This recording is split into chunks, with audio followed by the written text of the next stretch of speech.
নমস্কার, বাংলার দিনলিপির আরও একটি নতুন ক্লাসে আমাদের সকলকে স্বাগত।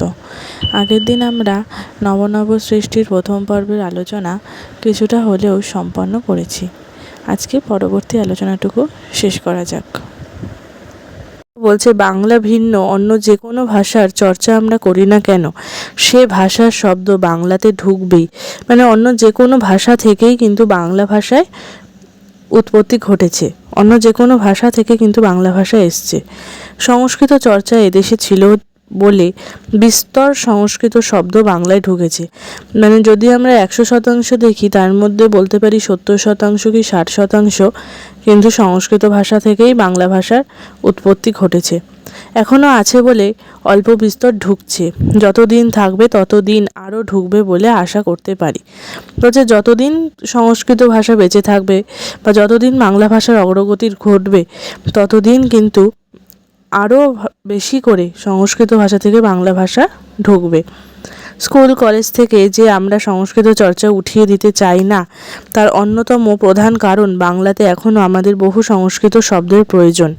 দেখো, এখনও কিন্তু স্কুল কলেজ বা সমস্ত জায়গাতে, এমনকি ক্লাস 8 পর্যন্ত তোমরা সংস্কৃত পড়ে এসছো, 11-12-এও কিন্তু তোমরা ঐচ্ছিক বিষয় হিসাবে কিন্তু সংস্কৃত বিষয়টাকেও বেছে নিতে পারবে। দেখো, সংস্কৃত চর্চা উঠিয়ে দিলে আমরা অন্যতম প্রধান খাদ্য থেকে বঞ্চিত হব।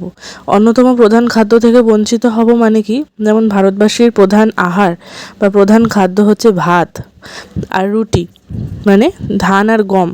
ঠিক ওরকমই বাংলা ভাষার ক্ষেত্রে সংস্কৃত চর্চা যদি বন্ধ করা দেওয়া হয়, যদি সংস্কৃত চর্চা বা সংস্কৃত ভাষার শব্দগুলোকে বন্ধ করে দেওয়া হয় বা না গ্রহণ করা না হয়, তাহলেও কিন্তু আমরা বাংলা ভাষাকে নিয়ে অনেকটাই বিপদে পড়ব। ইংরেজির বেলাতেও তাই। বিশেষ করে দর্শন, নন্দন শাস্ত্র, পদার্থবিদ্যা, রসায়নবিদ্যা ইত্যাদি জ্ঞান এবং ততোধিক প্রয়োজনীয় বিজ্ঞানের শব্দ আমরা চাই। ইংরেজির বেলাতেও কিন্তু সেই একই ঘটনা। রেলের ইঞ্জিন কি করে চালাতে হয় সে সম্বন্ধে বাংলাতে কোনো বই আছে বলে জানি না।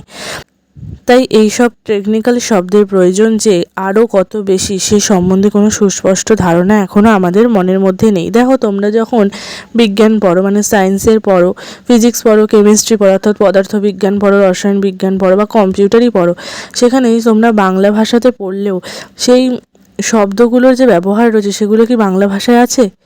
না, সেগুলো সব কিন্তু ইংরেজি ভাষাতেই বাংলায় লেখা আছে। মানে এখনও ইংরেজি ভাষার বেশ কিছু শব্দের বাংলা মানে পাওয়া যায় না। তাই কারণে চিকিৎসাবিদ্যা, ইঞ্জিনিয়ারিং পড়া যেটা হয়, সেগুলো কিন্তু সব এখনও ইংরেজিতেই পড়তে হয়। বাংলায় কিন্তু চিকিৎসাবিদ্যা এখনও চালু হয়নি। সুতরাং ইংরেজি চর্চা বন্ধ করার সময় এখনও আসেনি। তাই আমাদের যেমন সংস্কৃত চর্চাও করতে হবে, ওটা আমাদের প্রাচীন বৈদিক ভাষা, যেমন আমাদের মাতৃভাষা বা আমাদের বাঙালিদের প্রধান ভাষা যেমন বাংলা, আমাদের যেমন বাংলা চর্চা করতে হবে, ঠিক তেমনভাবে ইংরেজি চর্চাও কিন্তু বন্ধ করলে চলবে না। কারণ আমাদের জীবনের বেশিরভাগটা, পড়াশোনার দিক থেকে বেশিরভাগ জায়গাটাই কিন্তু অংশ জুড়ে রয়েছে ইংরাজি। একমাত্র আরবি ফার্সি শব্দের বেলা অনায়াসে বলা যেতে পারে যে এই দুই ভাষা থেকে ব্যাপকভাবে আর নূতন শব্দ বাংলাতে ঢুকবে না। অর্থাৎ আরবি আর ফার্সি থেকে যা বাংলা শব্দ ঢুকে গেছে, ওই সমস্ত শব্দ থেকে আর কোনো শব্দ বাংলা ভাষায় আর প্রবেশ করবে না। পশ্চিম বাংলাতে আরবি ফার্সি চর্চা যাবো করছে, পশ্চিমবঙ্গে। পূর্ব বাংলায়ও এসব ভাষার প্রতি তরুণ সম্প্রদায়ের কৌতূহল অতিশয় ক্ষীণ বলে তার আয়ু দীর্ঘ হবে বলে মনে হয় না।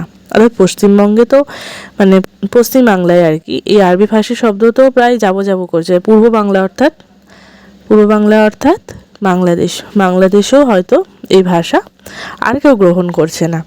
এবং শেষ কথা, আরব ইরানের অদূর ভবিষ্যতে যে হঠাৎ কোনো অভূতপূর্ব জ্ঞান বিজ্ঞানের চর্চা আরম্ভ হয়ে বাংলাকে প্রভাবিত করবে, তার সম্ভাবনাও নেই।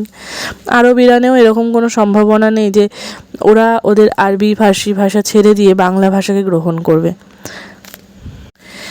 কিন্তু যেসব আরবি ফার্সি শব্দ বাংলাতে ঢুকে গিয়েছে, তার অনেকগুলো যে আমাদের ভাষাতে আরও বহুকাল ধরে চালু থাকবে, সে বিষয়ে কোনো সন্দেহ নেই। এবং দ্বিতীয়ত, কোনো লেখক নূতন বিদেশি শব্দের সন্ধান বর্জন করে পুরনো বাংলার চণ্ডী থেকে আরম্ভ করে হুতম পর্যন্ত, চণ্ডী থেকে আরম্ভ করে মানে চণ্ডীমঙ্গল মুকুন্দ রামের বা কবি মুকুন্দ চক্রবর্তীর চণ্ডীমঙ্গল, যার একটা ছোট্ট অংশ কলিঙ্গ দেশের ঝড় বৃষ্টি তোমরা নবম শ্রেণীর সিলেবাসের একেবারে শুরুতে পড়ে এসছো। সেই চণ্ডীমঙ্গল থেকে হুতম পর্যন্ত অর্থাৎ কালী প্রসন্ন সিংহের হুতম প্যাঁচার নকশা নামে একটি গদ্য প্রবন্ধ গ্রন্থ, চলিত গদ্যে লেখা একটি প্রবন্ধ গ্রন্থ আর কি, হুতম প্যাঁচার নকশা, সেই পর্যন্ত অচলিত আরবি ফার্সি শব্দ তুলে নিয়ে সেগুলো কাজে লাগাবার চেষ্টা করছেন। অর্থাৎ অনেক লেখক আছেন এখনও পর্যন্ত যারা ভাষার দিক থেকে মানে লেখায় ভাষা ব্যবহারের জন্য এই চণ্ডীমঙ্গল থেকে হুতম প্যাঁচার নকশা পর্যন্ত বাংলা সাহিত্যের যে বিকাশ ঘটেছে এগুলোর মধ্যে থেকে যা যা শব্দ ব্যবহার করা হয়েছে, যেভাবে বাংলা শব্দ ব্যবহার করে বাংলা ভাষাকে সমৃদ্ধ করা হয়েছে, বাংলা ভাষাকে সমৃদ্ধ করা হয়েছে বা বাংলা সাহিত্যকে সমৃদ্ধ করা হয়েছে, সেই দিকের ভাষা বা সেই সমস্ত সাহিত্যের ভাষাগুলোকেই কিন্তু এরা গ্রহণ করছে এখনকার দিনে লেখকরা। দেখো বলছেন, কিছুদিন পূর্বেও এই এক্সপেরিমেন্ট করা অতিশয় কঠিন ছিল, কিন্তু অধুনা বিশ্ববিদ্যালয়ের কল্যাণে অনেক ছাত্রছাত্রীকে বাধ্য হয়ে পুরনো বাংলা পড়তে হয়। এইখানটা কিন্তু খুব গুরুত্বপূর্ণ। তারা এই সব শব্দের অনেকগুলো অনায়াসে বুঝতে পারবে বলে অচলিত অনেক আরবি ফার্সি শব্দ নূতন মেয়াদ পাবে। দেখো প্রাবন্ধিক বলছেন, এই পরিস্থিতির সামনের জীবন মৃত এসব শব্দের একটা নূতন খত এনে নিলে ভালো হয়। ভারতীয় মক্তব্য মাদ্রাসায় যদিও প্রচুর পরিমাণে আরবি ভাষা পড়ানো হয়েছিল, অর্থাৎ মাদ্রাসা যে স্কুল সার্ভিস কমিশন রয়েছে বা মাদ্রাসা ভাষায় যে ভারতে শিক্ষা দেওয়া হয় সেখানেও কিন্তু এই আরবি ভাষা পড়ানো হয়। তবু কার্যত দেখা গেল ভারতীয় আর্যগণ ইরানি আর্য সাহিত্য অর্থাৎ ফার্সির সৌন্দর্যে অভিভূত হলেন বেশি। তাহলে আরবি থেকে তারা ফার্সি ভাষাকে বেশি গ্রহণযোগ্য দিলেন এই মাদ্রাসা পড়ার দিকে আর কি। উর্দু সাহিত্যের মূল সুর তাই ফার্সির সঙ্গে বাঁধা, আরবির সঙ্গে নয়। এই যে উর্দু সাহিত্য বা উর্দু ভাষাটা কোথা থেকে এসছে, উর্দু ভাষাটাও কিন্তু এই বাংলা ভাষার মতো সবই হচ্ছে প্রায় ওই ধার করা ভাষা, অন্যান্য ভাষা থেকে ধার করে আসা বা অন্যান্য ভাষা থেকে নানানভাবে উৎপত্তি লাভ করেছে উর্দু ভাষা, যেমন বাংলা ভাষা উৎপত্তি লাভ করেছে। তো এরকমই যেমন বাংলা ভাষায় বেশিরভাগ শব্দ বা বাংলা ভাষাটা বেশিরভাগটাই এসছে সংস্কৃত থেকে, তারপরে এসছে আরবি ফার্সি ইংরেজি থেকে, ঠিক ওরকমই উর্দু ভাষাটাও কিন্তু বেশিরভাগটাই এসছে ফার্সি থেকে। হিন্দি গদ্যের উপরও বাইরের যে প্রভাব পড়েছে সেটা ফার্সি, আরবি না। এমনকি হিন্দি সাহিত্যটাও উঠে এসছে বা হিন্দি ভাষাটাও বেশিরভাগটা উঠে এসছে বলবো এই আরবি ভাষা থেকে, এই ফার্সি ভাষা থেকে। একদা ইরানে যেরকম আর্য ইরানি ভাষা ও সেমিতি আরবি ভাষার সংঘর্ষে নবীন ফার্সি জন্মগ্রহণ করেছিল, ভারতবর্ষে সেই সংঘর্ষের ফলে সিন্ধি, উর্দু ও কাশ্মীরি সাহিত্যের সৃষ্টি হয়। অর্থাৎ ইরানে যেমনভাবে এই বিভিন্ন নবীন ফার্সি ভাষা জন্ম হয়েছিল, ঠিক ওরমভাবে ভারতবর্ষেও কিন্তু সিন্ধি ভাষা, উর্দু ভাষা, কাশ্মীরি সাহিত্যের কাশ্মীরি ভাষার সৃষ্টি হয়েছে। কিন্তু আরবির এই সংঘর্ষ ফার্সির মাধ্যমে ঘটেছিল বলে কিংবা অন্য যে কোনো কারণেই হোক, ভারতবর্ষীয় এই তিন ভাষা ফার্সির মতো নব সৃষ্টি নতুন সৃষ্টি দিয়ে ভাষা যত ব্যবহার হবে তত তো ভাষা সমৃদ্ধ হবে, তত ভাষা বিকশিত হবে, তত ভালো সুন্দরভাবে প্রকাশ পাবে। তাই জন্য বলছেন নব সৃষ্টিতে, ফার্সি ভাষা যেমন নব সৃষ্টিতে তৈরি হয়েছে ইরানে, আরও ভালোভাবে সমৃদ্ধ হচ্ছে, ঠিক সেরকমভাবে ঐশ্বর্যশালী সাহিত্য সৃষ্টি করতে পারল না। উর্দুতে কবি ইকবালি, উর্দু সাহিত্যের শ্রেষ্ঠ কবি হচ্ছেন ইকবাল, সেটা তোমরা হয়তো অনেকেই জানবে ভবিষ্যতে হয়তো আরও পড়লে। এ তত্ত্ব সমগ্র হৃদয়ঙ্গম করেছিলেন ও নূতন সৃষ্টির চেষ্টা করে উর্দুকে ফার্সির অনুকরণ থেকে কিঞ্চিৎ নিষ্কৃতি দিতে সক্ষম হয়েছিলেন। তিনি উর্দু ভাষাকে এই ফার্সির হাত থেকে ফার্সির মতোই উর্দু ভাষার যে নকল হচ্ছে বা অনুকরণ হচ্ছে আর কি, সেটা তিনি কিছুটা হলেও বন্ধ করতে সক্ষম হয়েছিল আর কি। এবার দেখো বলছেন বাঙালির কথাও বলছেন প্রাবন্ধিক। বাঙালির সর্বশ্রেষ্ঠ সাহিত্য সৃষ্টি তার পদাবলী কীর্তনে। বৈষ্ণব পদাবলীর কথা তোমরা তো এখনও পড়োনি, তোমরা ক্লাস 11-এ উঠলে পড়বে বৈষ্ণব পদাবলীর কথা। রাধাকৃষ্ণের প্রেমলীলার যে গানগুলো, পদাবলী কীর্তন অর্থাৎ পদ মানে হচ্ছে কবিতা, কিন্তু সেগুলো কীর্তনের ঢঙে কীর্তন সুরে গান গাওয়া হয়, গান গেয়ে গেয়ে করা হয়। এ সাহিত্যে প্রাণ ও দেহ উভয় খাঁটি বাঙালি, খাঁটি বাঙালির জীবন দিয়ে যেন গড়া। এ সাহিত্যে শুধু যে মহাভারতের শ্রীকৃষ্ণ বাংলায় খাঁটি কানু রূপ ধারণ করেছেন তাই নয়, শ্রীমতী শ্রীরাধাও যে একেবারে খাঁটি বাঙালি মেয়ে সে বিষয়ে কোনো সন্দেহ নেই। দেখো, দক্ষিণ ভারতের কিন্তু কৃষ্ণ রাধা এরা কিন্তু এই পদাবলী কীর্তনে বাঙালি হয়ে উঠেছে, বাঙালি ঘরের বধূ, বাঙালি ঘরের মেয়ে, বাঙালি ঘরের ছেলে হয়ে উঠেছে কৃষ্ণ। আদতে কিন্তু রাধা কৃষ্ণ এরা কিন্তু সব দক্ষিণ ভারতের, যাকে আমরা ইংলিশে বলি সাউথ ইন্ডিয়ান।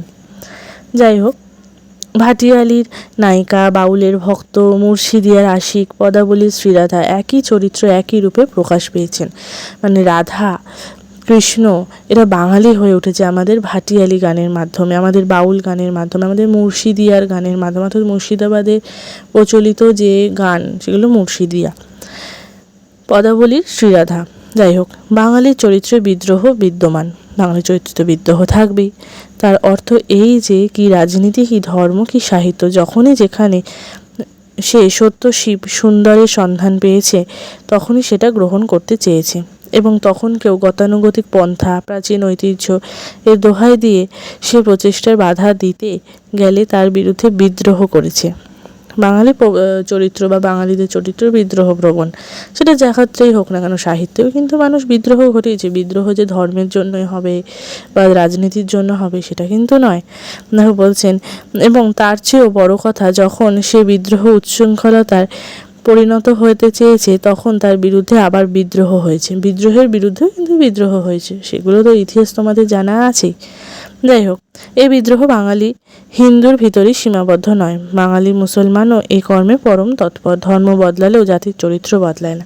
মানুষে পরিস্থিতি চাপে পড়ে বা যে কোনো কারণে ধর্মান্তরীকরণ করলেও বা ধর্মান্তরীকরণ হলেও কিন্তু মানুষের জাতির চরিত্র বদলায় না। ঠিক সেরকমভাবেই বাংলা ভাষাও ধর্মান্তরীকরণভাবে, বাংলা ভাষা ধর্ম হয় না, কিন্তু বাংলা ভাষাও নানান ভাব থেকে নানান দিক থেকে উঠে এসে আজ সমৃদ্ধ হয়েছে, কিন্তু তার চরিত্র কিন্তু কখনোই বদলাবে না।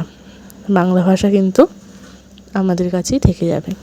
আমার এই আলোচনার ক্লাস কেমন লাগছে অবশ্যই জানাবে, আর সেই সঙ্গে ক্লাসটি বন্ধুদের মাঝে শেয়ার করে দিও, এবং এরকম আরও বিষয়ভিত্তিক আলোচনা পেতে হলে চ্যানেলটি লাইক করে সাবস্ক্রাইব করে বেল আইকন প্রেস করে দিও। ধন্যবাদ।